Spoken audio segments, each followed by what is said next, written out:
ನಮಸ್ಕಾರ ನನ್ನ ಎಲ್ಲ ಚಾಲಕರಿಗೆ. ಹೋದ ವಿಡಿಯೋದಲ್ಲಿ ಮಾತಾಡಿದ್ವಿ ಪೀಕ್ ಅವರ್ಸ್ ಅಲ್ಲಿ ಏನಾಗ್ತಾ ಇದೆ ಏನ್ ಅಂತ ಕರೆಕ್ಟಾಗಿ ಯೋಚನೆ ಮಾಡಿ. ಪೀಕ್ ಅವರ್ಸ್ ಮಾರ್ನಿಂಗ್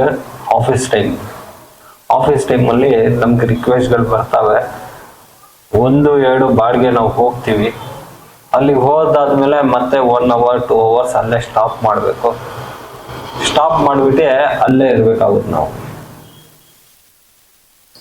ಆಯ್ತಾ? ಏನಕ್ಕೆ? ಮತ್ತೆ ಇನ್ನೊಂದು ರಿಕ್ವೆಸ್ಟ್ ಬರೋ ತನಕ ನಾವು ವೇಟ್ ಮಾಡಬೇಕು. ಅದು ವೇಟ್ ಮಾಡ್ತಾ ಮೋಸ್ಟ್ಲಿ ನೆಕ್ಸ್ಟ್ ವೀಕ್ ಅವರ್ಸ್ ಬಂದ್ಬಿಡುತ್ತೇನೋ, ಅಷ್ಟು ಅಲ್ಲಿವರೆಗೂ ವೇಟ್ ಮಾಡೋಕೆ ಆಗ್ಬಿಟ್ಟಿದೆ ಇವಾಗ. ಆ ಥರ ಆಗ್ತಾ ಇದೆ. ಏನಕ್ಕೆ? ಅವ್ರ ಗಾಡಿಗಳು ಹೋಗ್ತಾ ಜಾಸ್ತಿನೇ ಆಗ್ತಾಯಿದೆ. ಇವ್ರಿಗೆಲ್ಲ ಬೆಳೆಸಿದ್ದು ಯಾರು ಅಂದರೆ ನಮ್ಮಿಂದನೇ ಬೆಳೆದಿದಲ್ವಾ, ಇವರೆಲ್ಲ ನಮ್ಮ ದುಡ್ಡಿಂದನೇ ಬೆಳೆದಿದಲ್ವಾ. ಫಸ್ಟ್ ಕಮಿಷನ್ ತಗೋತಾ ಇದ್ರು, ಫಸ್ಟ್ ಕಮಿಷನ್ ಬೇಸಿಸ್ ಮಾಡ್ತಾ ಇದ್ರು, ಕಮಿಷನ್ ತಗೋತಾ ಇದ್ರು. ಕಮಿಷನ್ ಒಂದು ಆ್ಯಪ್ ಬಂತು, ಅವು ಕಮಿಷನ್ ಸ್ಟಾಪ್ ಮಾಡಿದ್ವಿ ಅಂತ ಹೇಳ್ಬಿಟ್ಟು ಇವರು ಕಮಿಷನ್ ಸ್ಟಾಪ್ ಮಾಡಿದ್ರು. ಆ ಆ್ಯಪಿಂದ ಕಮಿಷನ್ ತಗೋತಾ ಇಲ್ಲ ಅಂತ ಹೇಳ್ಬಿಟ್ಟು ಓಕೆ ಇವರು ಕಮಿಷನ್ ಸ್ಟಾಪ್ ಮಾಡಿದ್ರು. ಬಟ್ ಇದಕ್ಕೆ ಸೊಲ್ಯೂಷನ್ ಆಗಲಿಲ್ಲ. ಸೊಲ್ಯೂಷನ್ ಹಾಗೆ ಏನೂ ಆಗಲಿಲ್ಲ. ಏನಾಯ್ತು ಸೊಲ್ಯೂಷನ್? ಏನೂ ಆಗಲಿಲ್ಲ. ಮತ್ತೆ ಏನು? ಆ ಕಂಪ್ನಿಯವರು ಬಂದ್ರು, ಆ ಕಂಪ್ನಿಯವರು ಅವ್ರದ್ದೇ ಆಟೋಗಳು ಇನ್ವೆಸ್ಟ್ ಮಾಡ್ಕೊತಾ ಇದ್ದಾರೆ, ಅವರು ಬೆಳೀತಾ ಇದ್ದಾರೆ ಹೊರತು ನಾವು ಬಂಡವಾಳ ಹಾಕಿರೋರು ನಾವೆಲ್ಲ ಹಾಗೆ ಇದ್ದೀವಿ. ನಾವೆಲ್ಲ ಸ್ವಂತ ಗಾಡಿಗಳು ಹಾಕೊಂಡು EMI ಇವತ್ತಿಗೂ ಕಟ್ಟಕ್ಕಾಗ್ತಾ ಇಲ್ಲ. ಎಷ್ಟೋ ಗಾಡಿಗಳು EMI ಕಟ್ಟಕ್ಕಾಗ್ದಲೆ ಸೀಸ್ ಆಗ್ತಾ ಇದಾವೆ. ಎಷ್ಟೋ ಗಾಡಿಗಳು ರೋಡಲ್ಲಿ ನಿಂತ್ಕೊಂಡ್ರೆ ಕೆಲಸ ಮಾಡ್ಸಕ್ ದುಡ್ಡಿಲ್ಲ, ಮತ್ತೆ ಸಾಲ ಮಾಡ್ಬೇಕು. ಅವನು ಏನಾದ್ರು ಒಂದು ಕೆಟ್ಟೋಯ್ತು ಅಂದ್ರೆ ಮತ್ತೆ ಅಲ್ಲಿ ಸಾಲ ಮಾಡ್ಬೇಕು. ಮತ್ತೆ ಏನಾದ್ರು ಪ್ಲಗ್ಗಿಗೆ ನೀರು ಹೊಡಿತು ಅಂದ್ರೆ ಮಳೆ ಟೈಮಲ್ಲಿ ಮತ್ತೆ ಅಲ್ಲಿಗೆ ಇದೇ ಇಲ್ದಂಗೆ ಆಗ್ತಾ ಇದೆ. ಮತ್ತೆ ಅಲ್ಲಿಗೆ ಸಾಲ ಮಾಡ್ಬೇಕು, ಮತ್ತೆ ಸಾಲ ಎಷ್ಟೊಂದು ಮಾಡ್ತೀರಾ? ಅವ್ರ ಗಾಡಿಗಳು ನೋಡಿದ್ರೆ ಓಡ್ತಾನೆ ಇದಾವೆ, ಚೆನ್ನಾಗಿ ಓಡಿಸ್ತಾನೆ ಇದಾರೆ, ಅವರೇ ಬೆಳಿತಾ ಇದಾರೆ ಹೊರತು ನಿಮಗ್ ಬೆಳೆಸ್ತಾ ಇಲ್ಲ. ನೀವು ಬೆಳಿತಾ ಇದ್ದೀರಾ? ಯಾರಾದ್ರೂ ಹೇಳಿ ನಾನು ಬೆಳಿತಾ ಇದ್ದೀನಿ, ನಾನು ಚೆನ್ನಾಗಿದ್ದೀನಿ ಇದ್ರಲ್ಲಿ ಅಂತ. ಆಯ್ತಾ? ನಿಮ್ಗೆ ಇದ್ರ ಮೇಲೆ ಇನ್ನೊಂದು ಹೇಳ್ತೀನಿ ಕೇಳಿ. ನಿಮ್ಗೆ ಆಮಿಷ ಓಡ್ತಾ ಇದ್ದಾರೆ. ನಿಮ್ಗೆ ನಾನು ಈ ತರ ಓಡಿಸಿ ನಾನು ಇದ್ ಮಾಡ್ತೀನಿ, ನಾನು ನಿಮ್ಗೆ ಟಿವಿ ಕೊಡ್ತೀನಿ, ಟೆಲಿವಿಷನ್ ಕೊಡ್ತೀನಿ, ಅದ್ ಕೊಡ್ತೀನಿ, ಇದ್ ಕೊಡ್ತೀವಿ, ನಾವು ಅದ್ ಕೊಡ್ತೀವಿ, ಇದ್ ಕೊಡ್ತೀವಿ ಅಂತ ಎಲ್ಲ ಹೇಳ್ತಾ ಇದ್ದಾರೆ. ನೀವು ಆ ಆಸೆ ಮೇಲೆ, ಜೀವದ ಮೇಲೆ ಇದ್ದ ಆಸೆ ಬಿಟ್ಬಿಟ್ಟು ಹಗ್ಲು ರಾತ್ರಿ ದುಡಿಯಕ್ ಹೋಗ್ತೀರಾ. ಏನೋ ಇದ್ರಲ್ಲಿ ಒಂದು ಸಾಧನೆ ಮಾಡೋಣ, ಇದ್ರಲ್ಲಿ ಒಂದು ರ್ಯಾಂಕಿಂಗ್ ಮಾಡೋಣ, ಇದ್ರಲ್ಲಿ ಒಂದು ನಂಬರ್ 1 ಆಗೋಣ ಅಂತ ಹೇಳ್ಬಿಟ್ಟು ನೀವು ಹೋಗಿ ಅದ್ರಲ್ಲಿ ಒಂದು ಇದ್ ಮಾಡಕ್ ಹೋಗ್ತೀರಾ. ಅದು ನಿಮ್ ಜೀವದ ಮೇಲೆ ಓಡಾಡಿ ನೀವು ಗಾಡಿ ಓಡಿಸ್ತೀರಾ.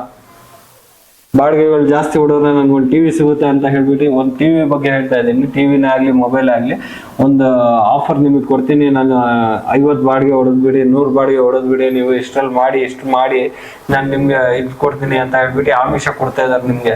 ನೀವು ನಿಮ್ ಜೀವದ ಮೇಲೆ ಓಡಾಡಿ ಗಾಡಿ ಓಡಿಸ್ತಾ ಇದ್ದೀರಾ.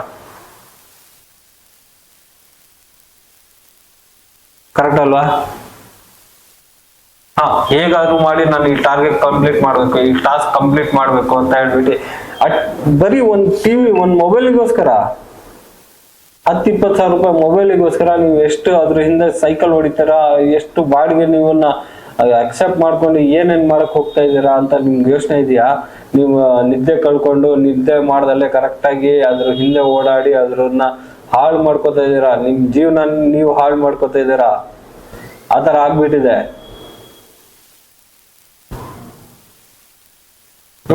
ನಿಮ್ಮ ಎಷ್ಟು ಶ್ರಮ ಆಗ್ತಾ ಇದೆ ಗೊತ್ತಾ? ಅದ್ರ ಹಿಂದೆ ಎಷ್ಟು ಶ್ರಮ ಬೀಳ್ತಾ ಇದೀರ ಅಂತ ನಮಗ್ ಗೊತ್ತಿದೆ. ಅದಕ್ಕೋಸ್ಕರನೇ ನಾವು ಇದಕ್ಕೆ ಒಂದು ಸೊಲ್ಯೂಷನ್ ಹುಡುಕ್ಬೇಕಂತಾನೆ ಇದಕ್ಕೆ ಬಂದಿರೋದು ನಾವು.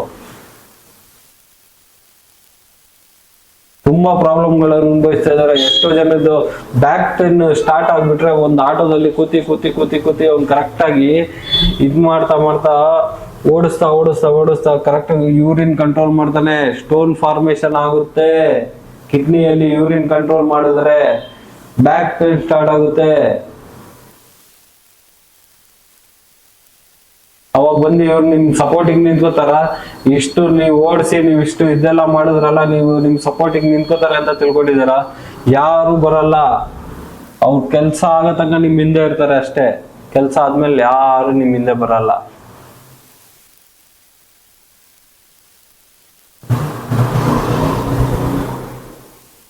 ಪೀಕ್ ಅವರ್ಸ್ ಅಲ್ಲಿ ಮಾತ್ರ ಬಾಡಿಗೆಗಳು ಅಕ್ಸೆಪ್ಟ್ ಮಾಡ್ಕೊಂಡು ನೋಡ್ಕೊಂಡಿರ್ತೀರಾ, ಬೇರೆ ಟೈಮಲ್ಲಿ ಬಾಡಿಗೆಗಳು ಬೇಡವಾ?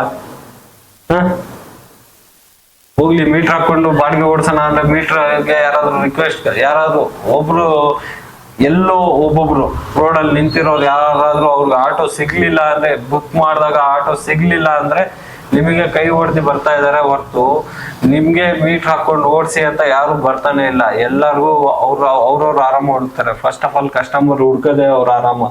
ಏನು ಮನೆವರೆಗೂ ಆಟೋ ಬರ್ಬೇಕು, ಮನೆಯಿಂದ ಆಟೋದಿಂದ ಹತ್ತಿದ್ರೆ ಹೋಗಿ ಕಂಪ್ನಿಗೆ ಇಳಿಬೇಕು. ನನ್ನ ಡೆಸ್ಟಿನೇಷನ್ಗೆ ಇಳಿಬೇಕಂದ್ರೆ ನಾನು ಮನೆ ಹತ್ರ ಹತ್ತಿದ್ರೆ ಕರೆಕ್ಟಾಗಿ ನನ್ನ ಡೆಸ್ಟಿನೇಷನ್ಗೆ ಇಳಿಬೇಕು. ನಾನು ರೋಡಿಗೆ ಬಂದು ನಿಮ್ಮ ಗಾಡಿ ಹಿಡ್ದು ನಿಮ್ಮ ಗಾಡಿ ಹತ್ತಿ ಬರ್ತೀನಿ ಅನ್ನೋದು ಇವತ್ತು ಯಾವುದೇ ಕಾರಣಕ್ಕೂ ಸಾಧ್ಯ ಇಲ್ಲ. ನಡೀತಾ ಇರೋದೇ ಆನ್ಲೈನ್ ಆಪ್ಸ್. ನಡಿಯೋಣ ನಾವು, ಅದ್ರ ಜೊತೆ ನಡಿಯೋಣ, ನಾವು ಒಟ್ಟಾಗಿರೋಣ ಅಷ್ಟೇ. ನನ್ನ ಡ್ರೈವರ್ಗಳಿಗೆ ಕೇಳ್ಕೊಳ್ಳೋದೇನಂದ್ರೆ ನಾವೆಲ್ಲ ಒಟ್ಟಾಗೋಣ, ಒಂದಾಗೋಣ, ಒಂದಾಗಿ ನಾವೆಲ್ಲ ಒಟ್ಟಾಗಿ ಇರೋಣ. ಆಯ್ತಾ? ನಮಸ್ಕಾರ, ಧನ್ಯವಾದಗಳು. ನೆಕ್ಸ್ಟ್ ವಿಡಿಯೋದಲ್ಲಿ ನಾನು ಮತ್ತೆ ಬರ್ತೀನಿ.